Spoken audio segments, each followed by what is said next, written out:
నమ్మినందుకు గొంతు కోశారు. వైసీపీకి రాజీనామా చేస్తున్నా, ఇండిపెండెంట్ గా పోటీ చేస్తానన్న కాపు.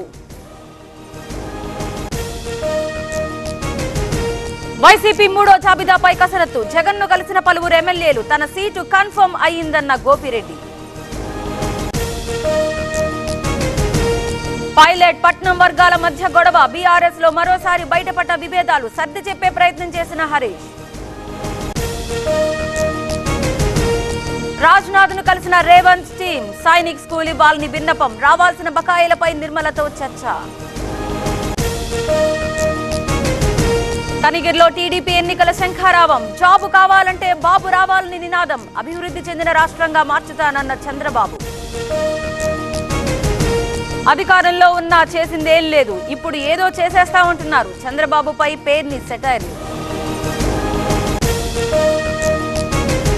ఢిల్లీలో ముగిసిన షర్మిల టూర్. ఖర్గేతో సహా ముఖ్య నేతలతో భేటీలు. బాధ్యతలపై 2 రోజుల్లో క్లారిటీ. సరైన సమయంలో సరైన నిర్ణయం తీసుకుంటా. అధికారిక కార్యక్రమాల్లో నన్నెవ్వరూ అడ్డుకోలేరు. ఇండిపెండెంట్ గా గెలుస్తానన్న కేసినేని.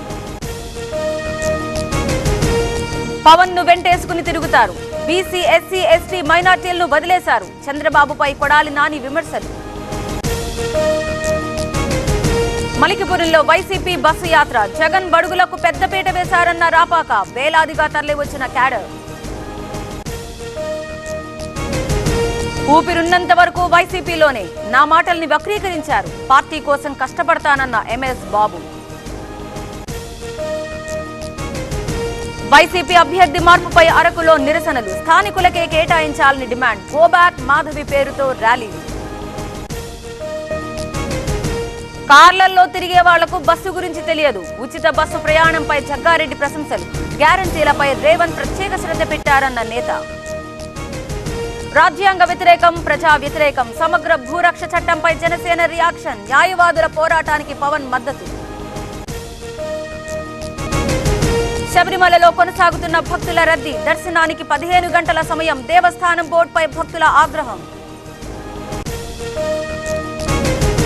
విజయకాంత్ కు సూర్య నివాళులు. అనుబంధాన్ని తలుచుకుని భావోద్వేగం. కంటతడి పెట్టిన హీరో.